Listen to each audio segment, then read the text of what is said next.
Gikan sa search and rescue operation, karong adlaw nag-shift na o gisugda na sa mga otoridad ang search and retrieval operation alang sa siyam pa ka mga sakay sa motorbangka nga amehara nga wala pa igkita hangtod sa karon.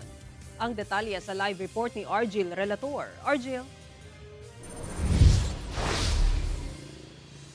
Sara, sa search and retrieval operation buot pasabot ginalantaw na sa mga otoridad nga wala na makitang survivor gikan sa siyam ka mga missing pangasakay sa nawala nga MBCA Amihara. The Philippine Coast Guard would like to inform that after 15 days of sustained search and rescue efforts, today is the 16th day in connection with the missing motorbangka Amihara, which was reported missing on 19 January 2026. The decision has been made to transition from search and rescue to search and retrieval operations effective today. Kana ang gianunsyo ni Coast Guard District Southeastern Mindanao Commander Commodore Philip Soria sa ika-16 ka adlaw karong adlaw sa pagpangita sa mga sakay sa nawala nga MBCA Amihara sa Davao Gulf ni atong January 19.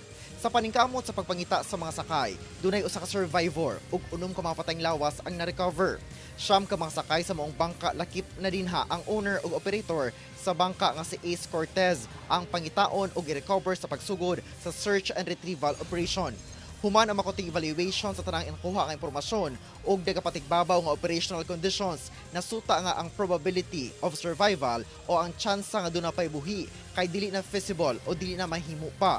Busa, gitapos na nila ang search and rescue operations. Ulahing breakthrough sa operasyon mo ang na-recover nga life jacket sa karagatang sakop sa Sarangani Province. Sa operasyon karon, dili na ingon anak ka grabe ug dunay posibilidad nga magbawas na sab og resources sa pagpangita. Bulungtad ang search and retrieval operation hangtod sa wala nagay breakthrough nga makita ang mga otoridad. Sara, nagpaabot sab ang Philippine Coast Guard ug Marina ug uban pang ahensya sa gobyerno sa ilang pahasubo ngadto sa nahibiling pamilya sa mga na-recover nga patayng lawas ingon man sa missing pa ug parayon pa ang ginapangita. Sara. Okay, dagang salamat Argil Relator.